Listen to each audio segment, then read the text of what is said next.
Hello दोस्तों, आज हम लोग चैप्टर फोर का ग्रुप सी क्वेश्चन आते हैं लघु उत्तरीय प्रश्न को देखेंगे। इससे पहले 1 से 6 तक हम लोग सभी प्रश्नों को देख लेते हैं। देखिए, बोल रहा है कि 1857 ईस्वी के विद्रोह का तत्कालीन कारण क्या था। तो 1857 ईस्वी के विद्रोह का तत्कालीन कारण यह था कि हिंदू तथा मुस्लिम सैनिकों को गाय तथा सुअर के चर्बी युक्त आवरण वाले कारतूसों को दिया जाना। ठीक है, चर्बी युक्त आवरण वाले कारतूसों को दिया जाना इस महाविद्रोह का तत्कालीन कारण था। इस महाविद्रोह का तत्कालीन कारण क्या था कि गाय तथा सुअर के चर्बी युक्त कारतूसों को सैनिकों को दिया जाना इस महाविद्रोह का तत्कालीन कारण था। इन कारतूसों को प्रयोग करने से पूर्व इनके आवरण को दांतों से काटना पड़ता था। इनके आवरण को क्या करना पड़ता था? दांतों से काटना पड़ता था, जिसमें हिंदू और मुस्लिम के धार्मिकों का अवहेलना होता था और राइफल में फिर भरना पड़ता था। तो इसलिए 1857 का तत्कालीन कारण यही था कि गाय और सुअर के चर्बी युक्त कारतूस। ठीक है, जब भी 1857 की क्रांति का बात आए तो इसका मुख्य कारण यही थे गाय और सुअर के चर्बी युक्त कारतूस वाले। और 1857 ईस्वी के विद्रोह का नेतृत्वकर्ता कौन थे? तो हमको पहले बताए थे कि 1857 के विद्रोह का नेतृत्वकर्ता झांसी की रानी लक्ष्मीबाई लड़ी थी। अवध का बेगम हजरत महल, अवध या लखनऊ बोले तो बेगम हजरत महल, कानपुर के नेता नाना साहेब और बिहार के नेता बाबू कुंवर सिंह बख्त खान और तात्या टोपे थे। ठीक है, कानपुर से नेता नाना साहेब, बिहार के नेता बाबू कुंवर सिंह बख्त खान और तात्या टोपे थे। और 1857 के विद्रोह का मुख्य परिणाम क्या निकला? तो 1857 के विद्रोह का मुख्य परिणाम यह निकला कि 1858 के महारानी के घोषणा पत्र के अनुसार जो कंपनी का शासन था उसको समाप्त कर दिया गया और ब्रिटिश संसद के शासन क्या हो गया था? आरंभ हो गया था। उसके बाद सरकार के द्वारा सेना का पुनर्गठन किया गया, जिसमें पील कमीशन आता है कि पील कमीशन के द्वारा सरकार के सेना को पुनर्गठन किया गया। सरकार के द्वारा सेना का पुनर्गठन किया गया और भारतीय पद के गवर्नर जनरल को बदल करके वायसराय पद को ला दिया गया था। 1857 के विद्रोह का मुख्य परिणाम क्या था?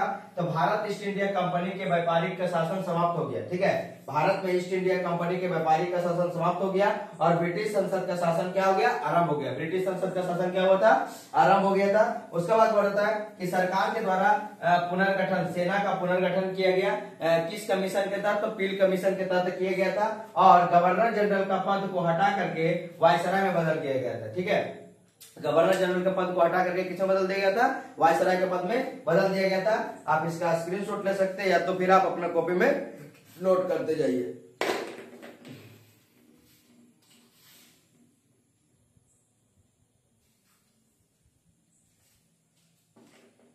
अब देखिए, बोल रहा है कि 4 नंबर बोल रहा है मैग्ना कार्टा या महान अधिकार घोषणा पत्र की प्रमुख बातें क्या था? मैग्ना कार्टा या महान अधिकार घोषणा पत्र की प्रमुख बातें लिखे। तो भारत का गवर्नर जनरल अब मैग्ना कार्टा में लिखा था महान अधिकार घोषणा पत्र में, जो कि 1858 ईस्वी के तहत महारानी विक्टोरिया के द्वारा दिया गया था कि गवर्नर जनरल अब वायसराय बन गया है। ठीक है, भारत का गवर्नर जनरल क्या बन गया? वायसराय बन गया तथा यह भारत का क्राउन का व्यक्तिगत प्रतिनिधि बना है। भारत के क्राउन का क्या बना है? व्यक्तिगत प्रतिनिधि बना है कि व्यक्तिगत रूप से कुछ भी अगर होगा तो उसका सुझाव किया जाएगा। व्यक्तिगत नीति अब समाप्त होगी। ठीक है, व्यक्तिगत नीति अब क्या हो गया? समाप्त हो गया था तथा भारतीय राज्यों में हस्तक्षेप की नीति भारतीय राज्यों में अब हस्तक्षेप की नीति क्या होगी? लागू हो गई थी। ठीक है, तो ये सब मैग्ना कार्टा में लिखा हुआ था महान अधिकार घोषणा पत्र में कि भारत का गवर्नर जनरल क्या बन गया? वायसराय बनाया गया तथा यह भारत के क्राउन का व्यक्तिगत प्रतिनिधि बना है। व्यक्तिगत नीति अब समाप्त होगी तथा भारतीय राज्यों का हस्तक्षेप की नीति लागू होगी। 6 नंबर बोला समितियों का युग किसे कहा जाता है? तो डॉक्टर अनिल सेन द्वारा 19वीं सदी को समितियों का युग कहा गया था। ठीक है, और 19वीं सदी में भारत के विभिन्न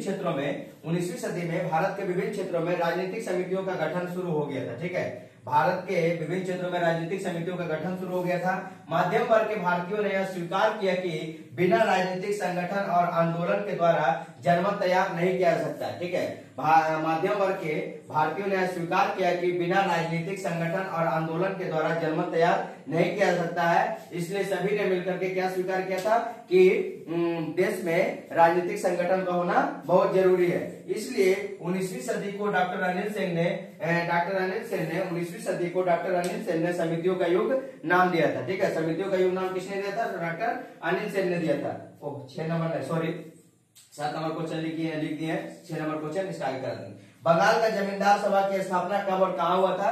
तो बंगाल में जमींदार की सभा की स्थापना 1838 में कोलकाता में हुआ था। बंगाल में जमींदार सभा की स्थापना 1838 में कहाँ हुआ था? तो कोलकाता में हुआ था। ठीक है, अब 6 नंबर क्वेश्चन इसका आगे देखते हैं। 7 नंबर पहले कर देते, इसके लिए सॉरी।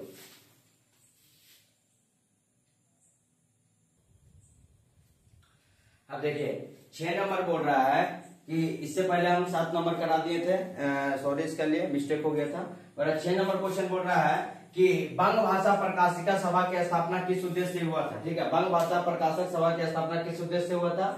तो इस सभा का उद्देश्य सरकार की नीतियों की समीक्षा कर। ठीक है, इस सभा का उद्देश्य, किस सभा का? बंग भाषा सभा का उद्देश्य सरकार की नीतियों की समीक्षा कर उनकी गलतियों को सुधारना। उनकी गलतियों क्या करना था? सुधारना था। सरकार की समीक्षा, नीतियों की समीक्षा कर उनकी गलतियों को सुधारना था। परंतु इसे बंगाल का कोई संवैधानिक महत्व नहीं मिला। परंतु इसे बंगाल में कोई संवैधानिक महत्व नहीं मिला।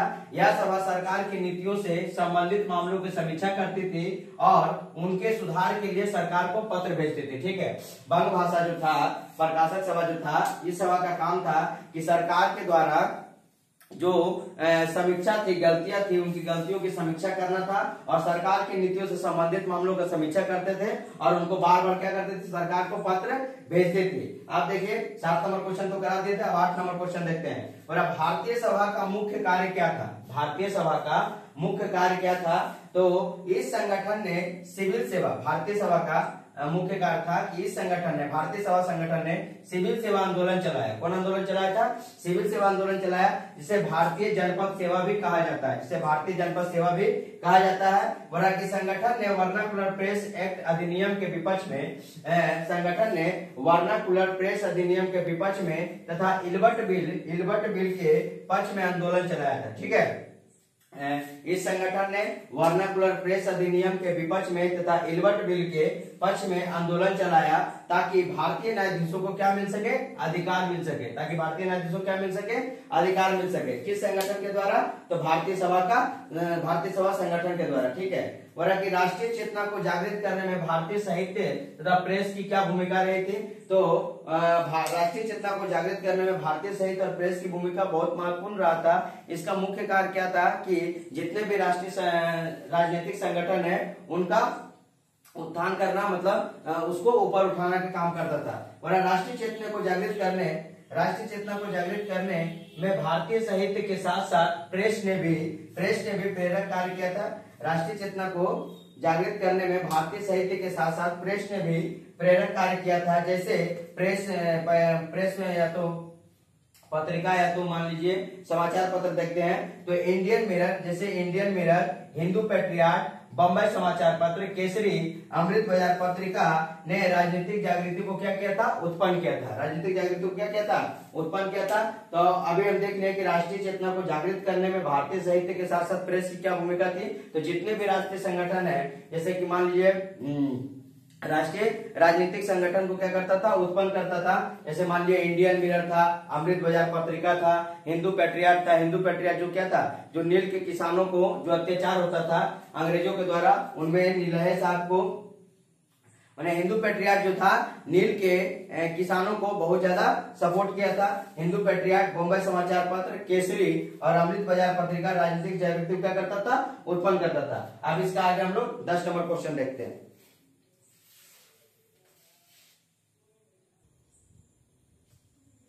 10 नंबर क्वेश्चन देखिए, बोला आनंद मठ ने किस प्रकार के नवयुवकों में राष्ट्रीयता को प्रेरित किया था? आनंद मठ ने किस प्रकार के नवयुवकों में राष्ट्रीयता को प्रेरित किया था? आनंद मठ जो कि बंकिम चंद्र द्वारा रचित है। बंगाल में बंकिम चंद्र चटर्जी ने राष्ट्रीयता की ज्वाला को जलाया था। ठीक है ना, बंगाल में बंकिम चंद्र चटर्जी ने राष्ट्रीयता की ज्वाला को जलाया था। इस रचना से भारतीयों को, इस रचना से किस रचना से, आनंद मठ की रचना से, इस रचना से भारतीयों को मातृभूमि से प्रेम करने की प्रेरणा मिला था। ठीक है, आनंद मठ की रचना जो कि बंकिम चंद्र चटर्जी द्वारा किया गया था, इसमें राष्ट्रीयता की ज्वाला को जलाया था।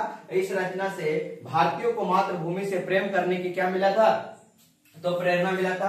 अगला 10 नंबर क्वेश्चन, वर्तमान भारत पुस्तक का प्रकाशन कब हुआ और इस पुस्तक का विषय वस्तु क्या था। तो वर्तमान भारत पुस्तक का प्रकाशन 1899 ईस्वी में उद्बोधन पत्रिका में, उद्बोधन पत्रिका द्वारा प्रकाशित किया गया था। उद्बोधन पत्रिका द्वारा प्रकाशित किया गया था। एक किसकी रचना है, तो भारत का तूफान, हिंदू तूफानी करने वाले स्वामी विवेकानंद जी का है। ठीक है ना, जो तूफानी हिंदू के नाम से जाने जाते हैं स्वामी विवेकानंद जी। ठीक है, बोला कि वर्तमान भारत का पुस्तक का प्रकाशन मार्च 1899 ईस्वी में हुआ था। कब हुआ था, मार्च 1899 ईस्वी में हुआ था। इसमें स्वामी जी ने भारत के प्राचीन गौरव का सुंदर चित्र खींचा है। ठीक है, स्वामी जी ने भारत का प्राचीन गौरव का सुंदर चित्र किसमें खींचा है, तो वर्तमान भारत में खींचा है। ठीक है, तो यहां से लेकर के आपको 10-11 नंबर क्वेश्चन, सभी क्वेश्चन आपको लघु उत्तरीय प्रश्न को कर दिया गया है। आप लोग ग्रुप डी और ग्रुप ई जो है खुद से आप अपना आराम से कर लीजिएगा, खोज के आराम से किताब पढ़ करके, और इस सभी क्वेश्चन से जितना आपको